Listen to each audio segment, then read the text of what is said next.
well-deserved, well-earned speech and chest thumping by Joe Biden. Not only did Democrats outperform expectations, but Democrats have now held on to our agenda. The agenda that Democrats have been advancing for the last 2 years is one that motivates voters, standing up for democracy, ensuring that we have an economy that works for everyone, that there are investments in our working communities, in our middle class, ensuring that young people, next generation people, have a future, and that climate change is dealt with. There are so many issues there that Biden was mocked heading into this election about having too much, not a clear enough message, just focus on one thing. And so Republicans were obsessed with inflation. Well, the Democratic Party is a broad coalition. That coalition came out. It was energized. Turnout was high for a midterm, defied historic predictions. And quite frankly, we're going to retain power in the Senate, may still keep the House. And if not, that House, the Republican Party now looks let's bring John McHenry into that, because I'm pretty sure for all of that, go-getting, tub-thumping that you're doing there, Joel, I'm sure John will say, look, whichever way you cut it, the Democrats still look like they've lost. Yeah, it's easier going into an election when everyone expects you to lose badly, and then you lose narrowly, and you get to say, well, we sort of won this. It's not yet, but honestly, yes, did defy expectations. Looks like the Republicans will hold on or pick up the House, but by a very difficult margin for Kevin McCarthy to try to manage. Being the Speaker of the House with a margin of about 10 seats is probably the worst job in politics on either side, but certainly will be on the Republican side, probably a little bit more so than it had been for Nancy Pelosi. Senate's still a little bit in doubt, but it was interesting talking to people Monday on my side of the aisle, so to speak, how excited they were. They thought we'd be at 52, 53 Senate seats after Election Day, and Georgia might give us the 53rd seat. We'll be lucky if Georgia gives us the 51st seat. We saw candidate quality matters. If you nominate Mehmet Oz in Pennsylvania, that's probably not going to be your best path to a majority. And it's funny, as Joel went through all the things that were still on the agenda, I did hear inflation. So he's right about Republicans being single-mindedly focused on inflation. It's interesting. There was a lot of criticism of Democrats going into this election that all they talked about was abortion.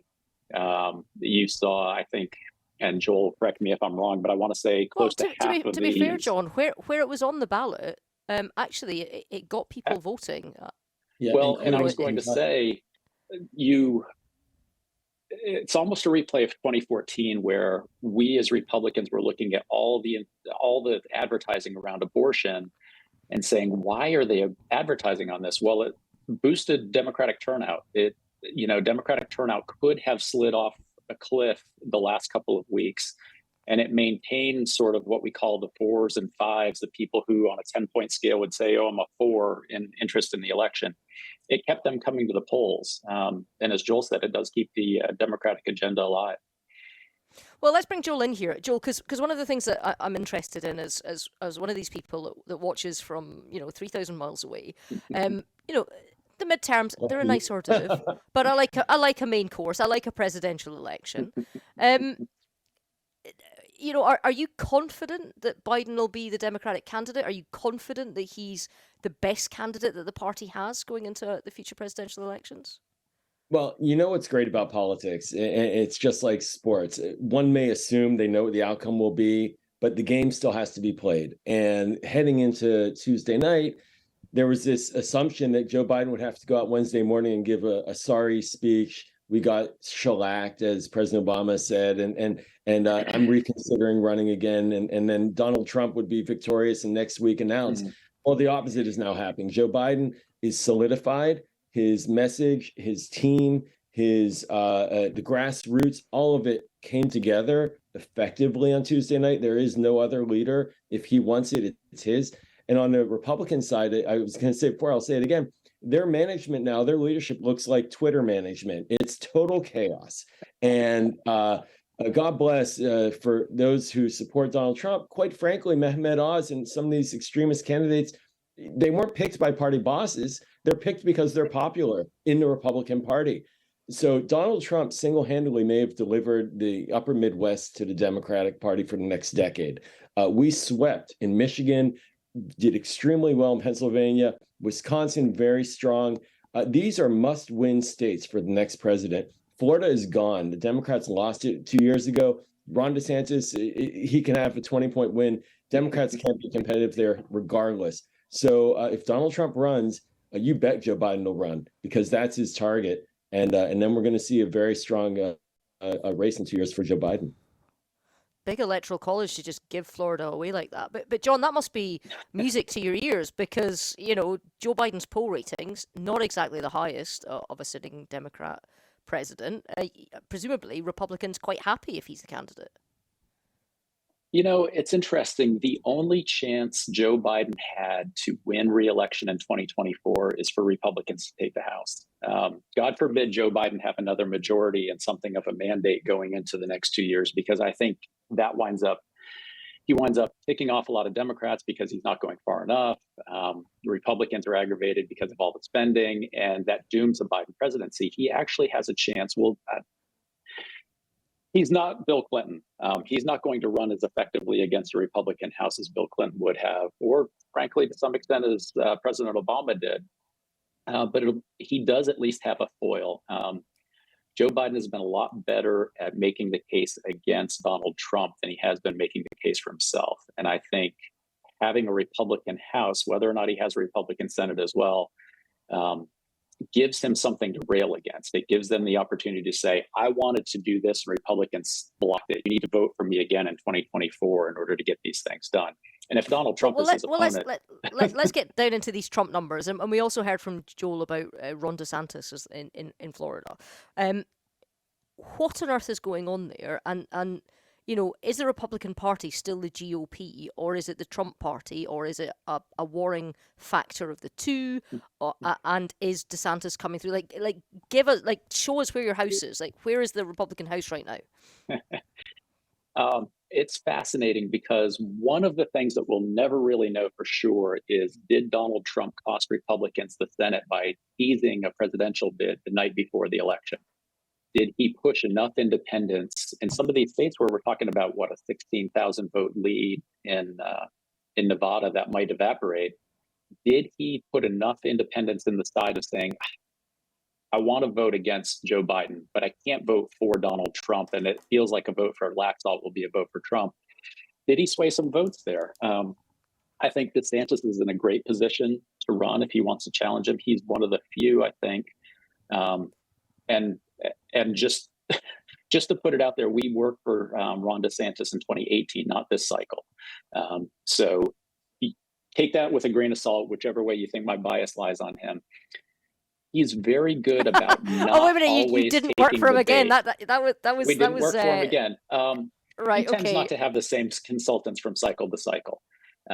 So I don't think it was anything about us. Our numbers were very good last time, but we didn't do it this time. Donald Trump said about his help in 2018 last night.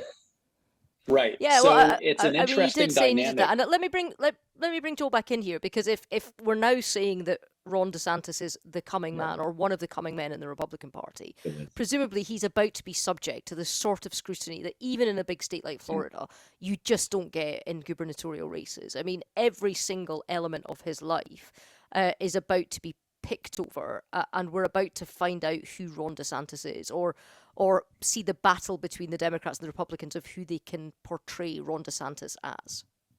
Yeah, poor guy. I mean, I think we're now seeing the Donald Trump that most Republican leaders saw in 2015 when they tried to stop him and then were demolished by him. Think Lindsey Graham, that he'll destroy the party. Think Mitt Romney coming out castigating him.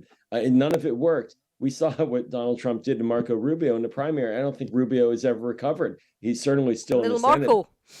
He is not the same human being. If Ron DeSantis is willing to go through that kind of torture, God bless. But I think Donald Trump makes it very clear what his eyes are on, and that's the prize. And he is happy to take down any opponent. And frankly, he has the base of the party. DeSantis is popular, certainly in the media. The look for a foil or an alternative is there. But this is Donald Trump's party. Let's not make any mistake about it. Independents in the exit polls went out 1 to 2 points in favor of the Democrats in this midterm, largely because of candidates that were repellent. Well, the ultimate repellent candidate is Donald Trump. The kinds of advocacy for election denialism, anti-choice, anti-freedom politicians, those are the positions of Donald Trump. It motivated Democrats, it scared independents, and I don't think Ron DeSantis has the sort of dynamism that Donald Trump does. If he gets into a one-on-one, it's going to be very ugly for him. Well, see, that's interesting, John, because I'm looking down Ron DeSantis's war record. He's a decorated veteran. I'm looking at the amount of medals that he's won down here, and I'm thinking, do you know, obviously you worked with him, you know him better. I mean, is he the sort of person that might be fazed by the Trump machine coming after him? He, at this point, and it's different. It's different now being the governor of a populist state versus being on that presidential stage. Absolutely. It's a different level of scrutiny. Mea culpa, I thought Kamala Harris, having run and won statewide in California, was ready to be run for president, and she wasn't. So it is a different stage.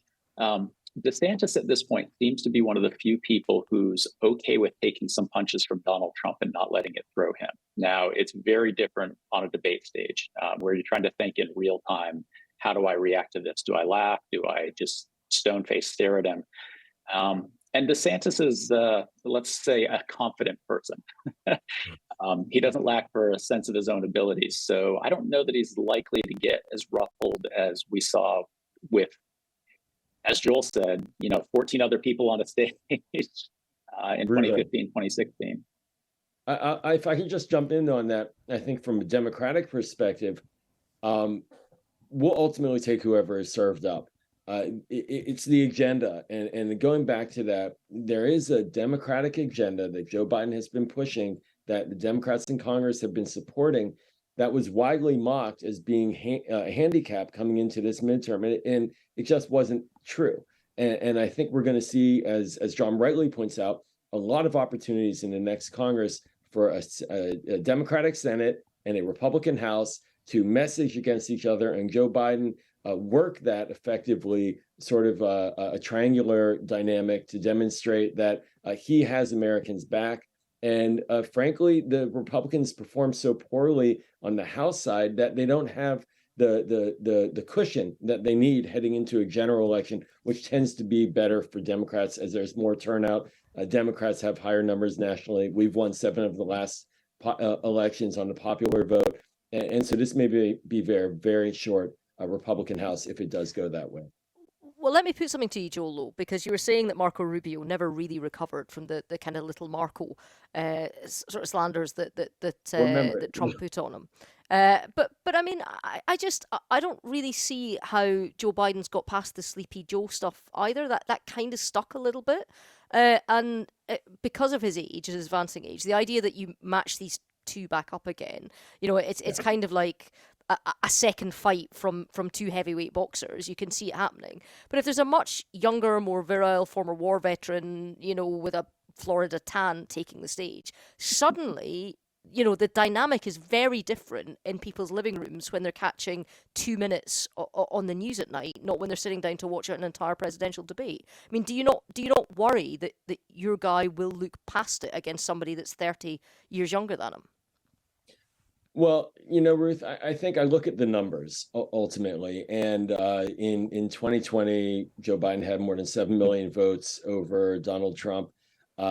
He's beaten him once. And no matter who the opponent is, I worked on a presidential campaign for Bernie Sanders in 2020 and saw what that looked like running against Biden. Biden is a very cagey operator. He's been elected since 1972. Ageism aside, a lot of Americans look at what he's doing, and the Generation Z voters in these exit polls were 70-30 in favor of Democrats. His agenda on climate change, on canceling student loan debt, student debts, on a variety of issues, on guns in particular, those are young people issues. And if he's the standard bearer they're going to look at him and say he's delivered before, and that's going to really motivate people to come out again, especially if it's Donald Trump. But even Ron DeSantis, to just close, he is a clone of Trump on policy, and policy matters, as John said. Abortion matters. Abortion motivated Democratic voters. Even in Kentucky, a referendum essentially said that abortion rights need to continue. So the issues are what matter most, and that's where Biden is very strong, in addition to the fact that he personally has the right kind of temperament for this job.